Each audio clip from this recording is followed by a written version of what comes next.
नमस्कार दोस्तों, मैं अमर चौहान दोबारा हाजिर हूँ आपके सामने भगवत गीता का ज्ञान लेकर। दोस्तों, आज हम शुरू करेंगे अध्याय 3। शुरू करने से पहले प्लीज़ लाइक, सब्सक्राइब और शेयर ज़रूर करें। एक बार जोर से बोलिए, जय श्री कृष्णा।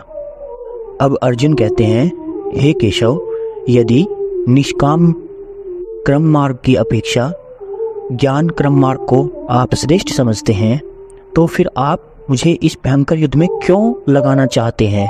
तब श्री भगवान ने कहा, हे अर्जुन, इस संसार में आत्म साक्षरता की 2 प्रकार की विधियां पहले भी मेरे द्वारा बताई गई हैं। ज्ञानियों के लिए ज्ञान और योगियों के लिए निष्काम मार्ग नियत है। यहाँ निष्काम से तात्पर्य है भक्ति योग। मनुष्य न तो बिना कर्म किए कर्म बंधनों से मुक्त हो सकता है और न ही कर्म को त्याग कर मात्र सफलता को प्राप्त कर सकता है। कोई मनुष्य एक क्षण भी कर्म किए बिना नहीं रह सकता, क्योंकि प्रत्येक मनुष्य प्रकृति द्वारा उत्पन्न गुणों द्वारा विवश होकर अपना कर्म जरूर करता है। जो मनुष्य कर्म इंद्रियों को वश में करता है किंतु मन में इंद्रियों के विषयों के बारे में चिंतन करता रहता है, ऐसा मनुष्य मूर्ख तथा मिथ्याचारी कहलाता है। हे अर्जुन, जो मनुष्य इंद्रियों के द्वारा मन को वश में करता है और बिना किसी आसक्ति के कर्म योग का आचरण करता है, वह सभी मनुष्य अति उत्तम है। इसलिए हे अर्जुन, तू अपना नियत कर्म कर, क्योंकि कर्म न करने से कर्म करना अधिक श्रेष्ठ कर होता है। कर्म न करने से तो तेरी जीवन यात्रा भी सफल नहीं हो सकती। हे पार्थ, सृष्टि में प्रथम में प्रजापति ब्रह्मा ने यज्ञ सहित देवताओं और मनुष्य को रचकर उनसे कहा, तुम लोग इस यज्ञ द्वारा सुख समृद्धि को प्राप्त करो और यह यज्ञ ही तुम लोगों की इष्ट संबंधित कामनाओं को पूर्ति करेगा। इष्ट से यहाँ तात्पर्य है परमात्मा से संबंधित सभी चीजों की पूर्ति करेगा।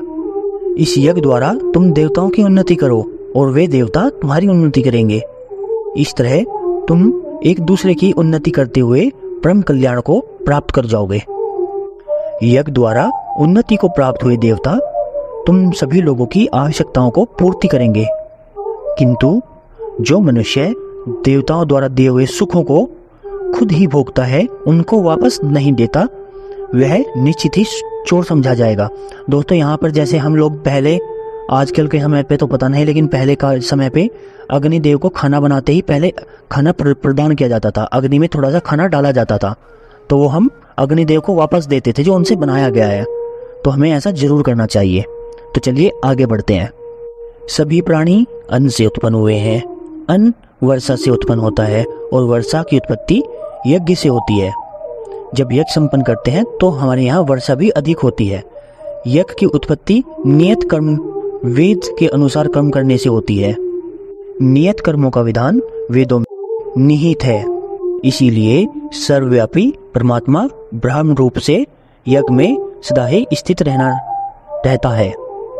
हे पार्थ, जो मनुष्य वेदों द्वारा यज्ञ संपन्न नहीं करता, उसका अनुसरण नहीं करता, नियमित कर्म नहीं करता, ऐसा मनुष्य नियत ही पाप को समर्पित होता है और ऐसा मनुष्य सिर्फ अपने इंद्रियों की संतुष्टि के लिए जीवन को जीता है।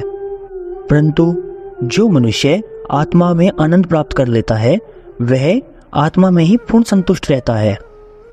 उस महापुरुष के लिए इस संसार में न तो कोई कर्म, न ही कर्तव्य करने की आवश्यकता रहती है और न ही कर्म करने का कोई कारण रहता है, तथा उसे समस्त प्राणियों में किसी के ऊपर भी निर्भर रहने की आवश्यकता नहीं होती। जिस प्रकार राजा जनक ने अन्य मनुष्यों ने केवल कर्म और कर्तव्य करते हुए अपने आप में परम सिद्धि प्राप्त की। राजा जनक का श्लोक हटा देना, दोबारा बोलूंगा। जिस प्रकार राजा जनक जैसे अन्य कई पुरुषों ने अपने कर्म कर्तव्य को करते हुए परम सिद्धि को प्राप्त किया, अतः संसार के हित का विचार करते हुए तेरे लिए कर्म करना ही उचित होगा। महापुरुष जो जो आचरण करता है, सामान्य पुरुष भी उसी का अनुसरण करते हैं। इसीलिए हे पार्थ, तीनों लोकों में मेरे लिए कोई कर्तव्य शेष नहीं है। न ही मेरे पास किसी वस्तु का अभाव है, न ही मुझे किसी वस्तु को प्राप्त करने की इच्छा है। फिर भी मैं कर्तव्य को कर्म समझकर अपना कर्म करने में लगा रहता हूँ। यदि मैं कर्तव्य समझकर कर्म न करूँ तब सभी लोग भ्रष्ट हो जाएंगे और मैं अवांछित सृष्टि की उत्पत्ति का कारण बन जाऊंगा। इस प्रकार मैं खुद ही सभी प्राणी को नष्ट करने वाला बन जाऊंगा। हे भारतवंशी, जिस प्रकार अज्ञानी पुरुष फल की इच्छा से कार्य करते हैं, उसी प्रकार विद्वान पुरुष बिना किसी इच्छा के अपने संसार में अपने कर्तव्य का पालन करते हुए संसार का कल्याण करते हैं। विद्वान पुरुष को चाहिए कि फल की इच्छा रखने वाले अज्ञानी पुरुषों को कर्म करने से रोके, जिससे उनकी बुद्धि भ्रमित न हो, और स्वयं निस्वार्थ भाव से भली भांति कर्म करते रहना चाहिए। जन्म से लेकर मृत्यु तक सभी कर्म प्रकृति के गुणों द्वारा उत्पन्न किए जाते हैं। अहंकार के प्रभाव से मोहग्रस्त होकर अज्ञानी पुरुष स्वयं को कर्ता मानने लगता है। माया के प्रभाव से मोहग्रस्त होकर मनुष्य सांसारिक कर्मों में आसक्त होकर कर्म में लगा रहता है। अतः ज्ञानी पुरुषों को चाहिए कि वह उन मंदबुद्धि पुरुषों को कर्म की ओर लेकर चले। अतः हे अर्जुन, सभी प्रकार के कर्तव्यों को मुझ में समर्पित होकर पूर्ण ज्ञान युक्त होकर आशा, ममता व संताप पूर्ण रूप से त्याग कर युद्ध करो। हे अर्जुन, जो मनुष्य इन संदेशों का ईर्ष्या रहित होकर श्रद्धा से अपना मानकर कर्तव्य करते हैं, निहित रूप से पालन करते हैं, वे सभी कर्मों के फल से मुक्त हो जाते हैं। दूसरों के धर्म को भली भांति नकल करने से अच्छा है कि हम अपने कर्तव्य का पालन करें और उसे अच्छे से निभाएं। वह अधिक कल्याणकारी होगा। दूसरों के द्वारा अनुसरण किए गए कर्म के द्वारा हमें उत्पन्न हुआ भय, ये लाइन दोबारा बोलूंगा पूरी की पूरी, दूसरों से लेके काट देना। ओके, शुरू करते हैं। दूसरों के धर्म द्वारा नकल, फिर से रिपीट करते हैं। दूसरों के कर्तव्य को भली भांति अनुसरण करने की अपेक्षा अपना कर्म करना अधिक महत्वपूर्ण है और वह अधिक लाभदायक होता है। दूसरे को कर्तव्य को अनुसरण करने से हमें भय उत्पन्न होता है। अपने कर्तव्य का पालन करते हुए तो मरना भी श्रेयस्कर होता है। आगे श्री भगवान काम रूपी शत्रु का समन करने के बारे में बताते हैं। अर्जुन आगे श्री कृष्ण से कहते हैं, हे माधव, मनुष्य न चाहते हुए भी किसी भी प्रेरणा से पाप कर्म की ओर अग्रसित हो जाता है। यद्यपि उसे लगता है कि वह बलपूर्वक इसकी ओर खिंचा जा रहा है, लेकिन फिर भी उस पाप कर्म को क्यों करता है।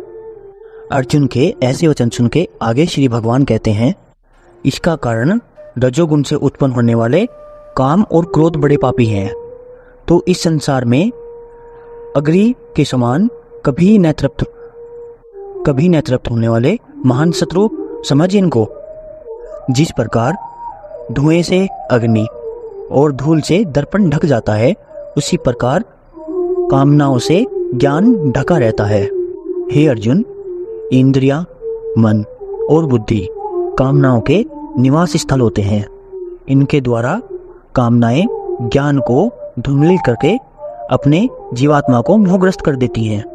इसलिए हे भारतवंशी, तो इन इंद्रियों के वश में न होकर इनको और अपनी कामनाओं को बलपूर्वक समाप्त कर। आगे श्री भगवान अर्जुन को समझाते हुए कहते हैं, हे अर्जुन, इस जड़ पार्थ शरीर की अपेक्षा इंद्रियां श्रेष्ठ हैं और इंद्रियों की अपेक्षा मन श्रेष्ठ है। मन की अपेक्षा बुद्धि श्रेष्ठ है और जो बुद्धि से भी श्रेष्ठ है वही शुद्ध स्वरूप और श्रेष्ठ आत्मा है। इस प्रकार तू अपने मन को जीतकर अपनी कामनाओं रूपी शत्रुओं का दमन कर और इन पर विजय प्राप्त कर। ये कहते हुए भगवान श्री कृष्ण तीसरे अध्याय को कर्मयोग को समाप्त करते हैं। धन्यवाद दोस्तों पूरा सुनने के लिए। आगे अध्याय 4 में मिलते हैं। तब तक के लिए नमस्कार। दोस्तों, जाने से पहले आप चैनल को लाइक, सब्सक्राइब और वीडियो को शेयर जरूर कर दें। तब मिलते हैं हम नेक्स्ट अध्याय 4 ज्ञान कर्म संन्यास योग में जाके। तब तक के लिए नमस्कार, धन्यवाद।